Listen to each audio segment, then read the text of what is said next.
l'identité, l'ethnie, la religion, puisque je ne peux pas m'engager ni construire sur des bases autres, je vais faire confiance à celui qui porte le même patronyme que moi, puisque nous nous ressemblons, nous nous connaissons, il fera certainement de telle sorte que nous aussi, notre tour arrive. Voici dans quoi nous nous sommes trouvés en Côte d'Ivoire. Il se trouve que l'immense majorité de cet électorat désinformé, trompé, c'est des jeunes, précisément ces jeunes, de part et d'autre. Je prends la Côte d'Ivoire parce que c'est le cas qui nous préoccupe, mais dans chacun de nos pays. Et ce peuple des jeunes diplômés, désespérés, qui n'ont pas droit à un emploi, et ni à une perspective d'avenir, ni à un visa pour aller voir ailleurs, ce sont ces jeunes-là qui s'engagent à mort dans des processus de démocratisation où leurs souffrances et leur colère sont instrumentalisées par les mêmes puissances occidentales qui profitent, qui les utilisent pour faire partir un tel à tel moment. C'est ça qui est scandaleux. Parce qu'on ne leur a pas donné la chance de comprendre.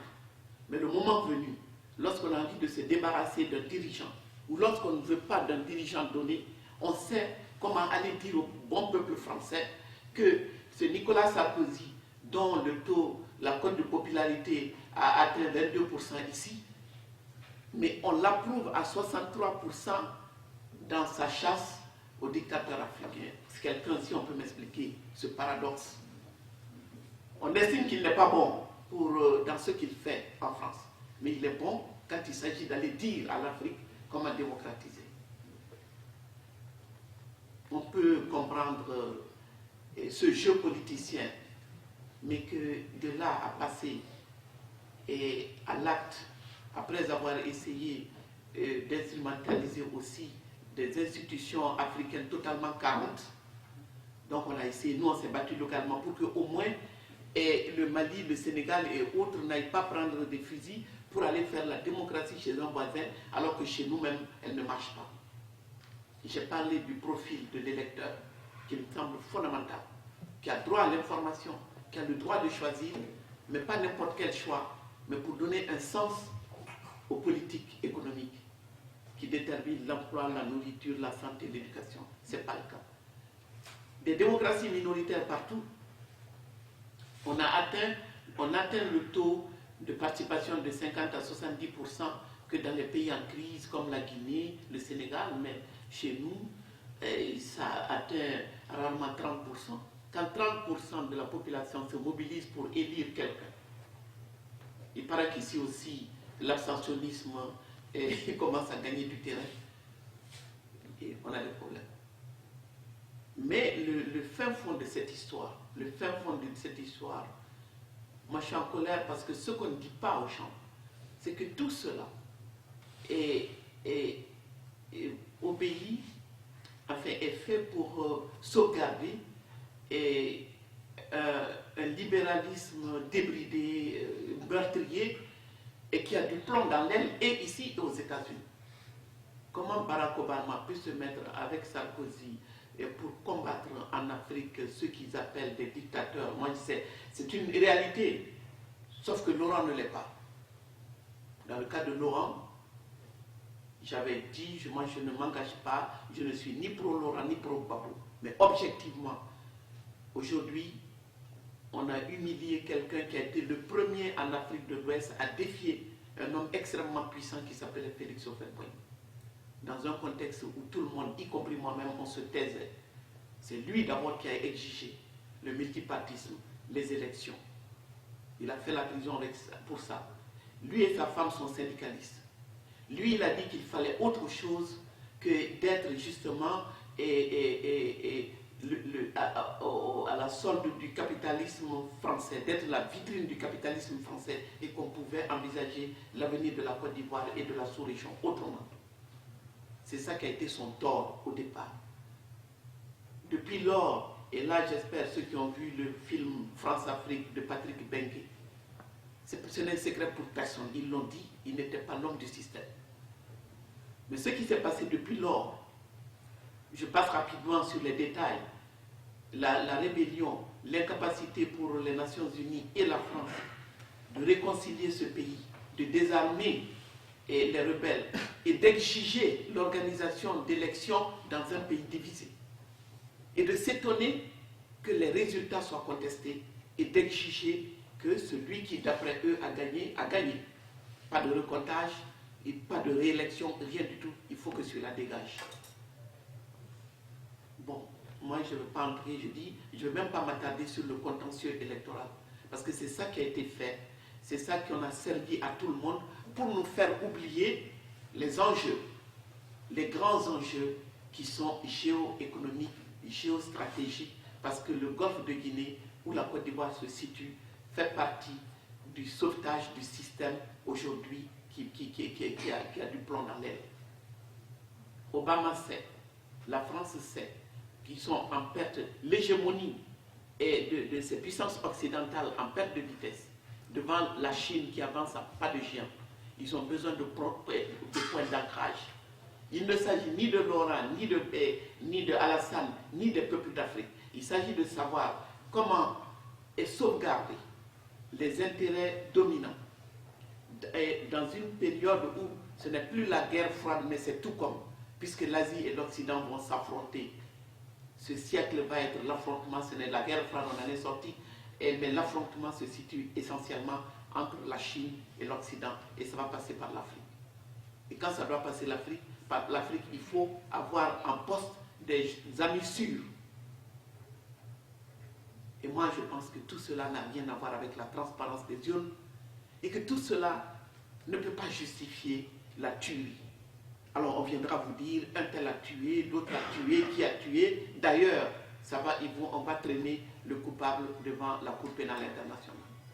Je ne sais pas si vous avez remarqué, juste depuis la création de cette Cour pénale internationale, ce sont des Noirs surtout qui sont passés là-bas. Et bien sûr, avec l'Europe de l'Est, mais la majorité de ceux qui passent.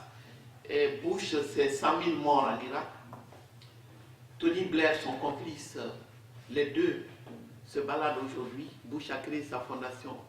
Les criminels les plus puissants écrivent leurs mémoires, donnent des conférences à 50 000 €, et les petits criminels vont tous avoir droit au jugement au camp. C'est voici l'ordre actuel du monde.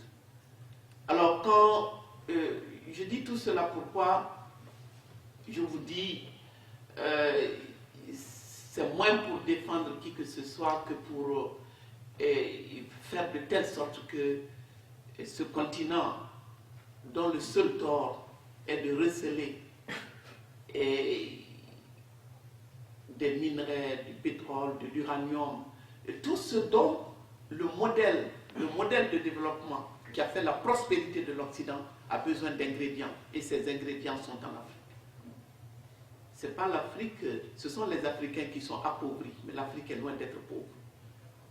Mais si on venait à disparaître tous aujourd'hui pour que les gens puissent s'y installer, peut-être que c'est ça qui arrangerait tout le monde. C'est ainsi que, et en guise de sanction, quand on regarde tous les leviers qu'on a les leviers qui ont été actionnés pour acculer, pousser les populations à se révolter, on en a appris considérablement. On le savait, mais maintenant, si on veut un cas d'école pour savoir comment on déstabilise quelqu'un pour l'éjecter, on sait tous les leviers qu'ils ont actionnés. La diplomatie. L'ambassadeur de France et des États-Unis d'Amérique en personne entre dans la danse pour dire qui a gagné, du jamais vu. La diplomatie. La prétendue communauté internationale, qui n'est rien d'autre justement qu'une coalition d'intérêts dont la composition change selon les circonstances. Donc on passe par la communauté internationale, le nouveau Dieu. La nouvelle religion, c'est la démocratie, en sachant parfaitement qu'elle ne fonctionne pas de la même manière, que ce n'est pas du tout le même contenu. Donc la religion démocratie avec comme bon Dieu la communauté internationale. Mais c'est-à-dire un cheval de Troie pour les États-Unis d'Amérique et les membres du Conseil de sécurité. Donc quand ça ne marche pas, bien entendu, l'autre levier redoutable, c'est bien entendu ce qu'on appelle les médias france-africains. la quasi-totalité des télévisions et des radios qui nous informent sur cette situation appartiennent aux multinationales, Bouygues, Bolloré et l'État français. Ce sont donc ceux dont les intérêts sont en jeu, ce sont eux qui formatent, qui font l'information. Donc nous, qu'est-ce que le résultat des courses? Ceux qui écoutent nous méprisent, parce que nous sommes ces Africains qui ne s'en sortent pas, qui s'entretuent, qui viennent nous embêter, envahir la France alors qu'on les a aidés. Et l'autre aspect, beaucoup plus grave, c'est notre haine de nous-mêmes. Cette partie, cette portion des Africains qui persuadés aujourd'hui que le développement marche bien ailleurs, alors qu'ils sont ici, ils savent parfaitement la fracture sociale, la précarité, mais il est ancré dans la tête d'une catégorie d'Africains que le développement est vertueux, la démocratie est vertueuse, c'est l'Afrique qui s'en sort mal. Mais je dis, l'histoire actuelle de l'Afrique n'est que l'une des expressions locales de l'ensauvagement du monde. Nous ne sommes pas fiers de nous-mêmes, et les autres, et plus on avance, plus cela va continuer, parce que ça va continuer. C'est ce que Fillon et Juppé nous ont promis hier. Parce que ce qui est révoltant dans cette affaire, il ne s'agit pas de dire, je ne souhaite vraiment pas qu'on s'attarde sur ces détails, dire qui a raison ou tort, mais ils ont dit, et ça on le sentait, que c'est un signal à tous ceux qui vont s'engager prochainement dans les élections d'Afrique. Cela veut dire qu'on est prêt à mater tous ceux qui ne vont pas et s'inscrire dans le sens de nos intérêts, tous ceux qui vont commencer à regarder de trop près du côté de la Chine ou à essayer de se mettre à l'écoute de la demande sociale seront punis. Mais par contre, mesdames et messieurs, comme vous l'avez entendu comme moi ce matin, 400 millions d'euros, dans une France qui a des problèmes, 400 millions d'euros et 180 millions de la part, tout cela sera ensemble et seront injectés dans une économie qu'on a asphyxiée délibérément au nom de la démocratie. On a empêché l'écoulement du cacao. J'ai parlé de levier diplomatique, levier médiatique, levier économique. Donc vous ne vendrez pas. Levier financier, les banques seront fermées, vous ne pouvez pas payer les salaires. Et même levier sanitaire, parce qu'il y a eu l'embargo sur les médicaments. Si les puissants de ce monde pouvaient rationner l'air que les Ivoiriens respiraient, ils l'auraient fait. Alors cela, ça tout le monde doit avoir ça présent à l'esprit, c'est-à-dire la capacité de nuisance de la communauté internationale, qui sait pertinemment que d'abord dans des pays où nous sommes confrontés au manque d'eau, de nourriture, de médicaments, au nom d'une prétendue démocratie, aller priver des peuples qui n'en peuvent plus, les priver davantage de tout ce dont ils ont besoin, juste pour les pousser contre celui qui est là. Il fallait pourrir totalement la situation et faire de telle sorte que tous les jours, mettre un peu d'huile sur le feu. Les gens s'entretuent. On commence à tenir la comptabilité macabre de qui a tué qui, combien, mais jamais, au grand jamais, on ira au fin fond du débat qui consiste à dire que